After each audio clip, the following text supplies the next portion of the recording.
Welcome to the With Ingram series of podcasts. I'm Philip Ingram. This is episode 5, and today I'm talking to Anita Hazenberg from Interpol. Warning, you might actually learn something. I'd like to welcome Anita Hazenberg, and she is the Director of the Innovation Centre Directorate at the Interpol Global Complex for Innovation, based in Singapore. Thank you so much. Indeed, I'm the Director of the Innovation Centre. We call it the Innovation Centre here in Singapore. So what does the Innovation Centre do, and as Director, what are your priorities for that centre? I have a dream, and the dream is that every police force in the world will think about us, that small unit, that small directorate or centre or whatever you call it, that when they start with innovation, that they phone us or contact us, mail us, whatever, new media, and that they say, do you know Innovation Centre?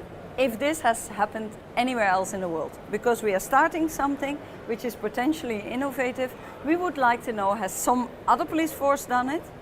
Has any business developed tools which we potentially could use? Or is there any academic research which could be useful for us? So we want to be the connector, as we call ourselves, between all these developments so that countries, police forces, save money, time and energy in developing that what is already developed somewhere else. Now, we almost always associate innovation with technology, but do you look at procedural innovation and doctrinal innovation as well? Innovation is not all about technology.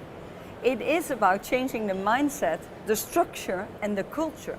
Because if you innovate something, you have a new procedure and it doesn't go to your procurement in your organization, you have to look at all of them, otherwise it will not work. And what are the key things that you're picking up at the minute? There must be some trends that are coming through your organisation today. Actually, and this is what is happening at Interpol World, is that we really clearly identify trends.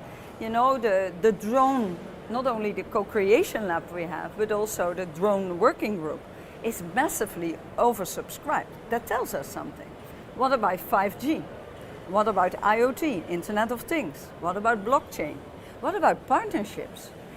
And I can actually go on. It was a pleasure today that we had such an interesting keynote speakers. But everything they mention is reflected in one of the co-creation labs in the days to come. It's reflected in the co-creation labs during these 3 days of Interpol. Yeah. Now, international police forces and international law enforcement are innovating rapidly, and you're clearly coordinating it.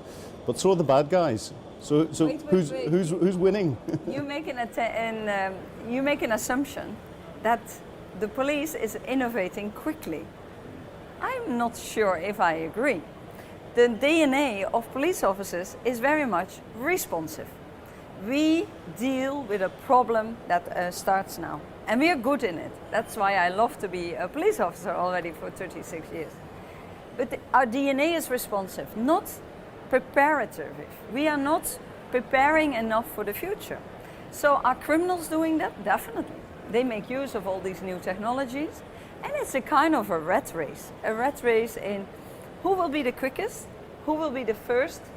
But unfortunately, the criminals don't have the legal constraints, they don't have to think about ethics, they don't think about privacy, they just can go ahead.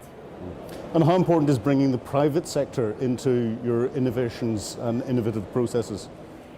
For me, it's double-sided, because some of the private companies are actually making money because, for example, they use encryption. And their best selling point is that the data will never be found by anyone, which is, of course, a fantastic selling point for criminals. So how can they help us, law enforcement, in making sure that we indeed have access to, in this example, encryption? So in innovation that we've got through your directorate, what are the priorities that you're seeing, and what is it that you're dealing with?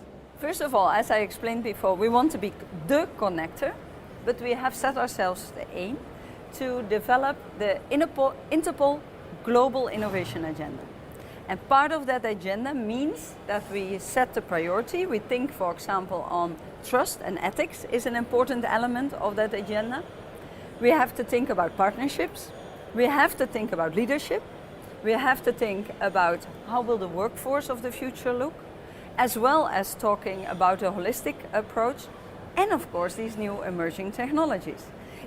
And each of them, we look at them, and we want to develop tools so that we can assist our 194 member countries in being more effective and especially more agile.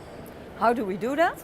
Think about the Interpol Innovation and Technology Radar, constantly scanning where new technologies are developed, what they mean for law enforcement, how we are going to use them or potentially misuse them.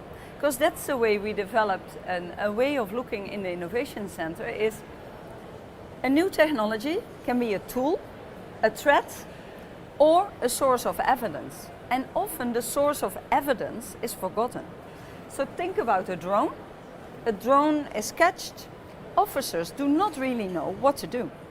They sometimes destroy actually evidence which is on the drones. So this Interpol World, for example, we are trying to finalize a practitioner's guideline for first responders for drones. That's an example. Another example is how do you build a digital forensic lab? Not every country has a digital forensic lab. We have designed global guidelines with the help of the Council of Europe and many partners. The guidelines which can be used by countries who say, let me build a lab, but where do I start? It's all there, and in that way we maybe can ensure that we don't have weak spots. Everyone has a certain quality standard. But trying to get this across the 194 different countries that you're talking about must bring specific challenges for specific areas. What are the biggest challenges that you're finding? The biggest challenge I find is that you have to deal with countries being very developed and countries which are less developed. So how do you still match that both of them gain something from an innovation center? So people come with very different expectations, and we have to try to fit them all. Now, you're very positive in your approach, but there must be something that keeps you concerned. What keeps you awake at night?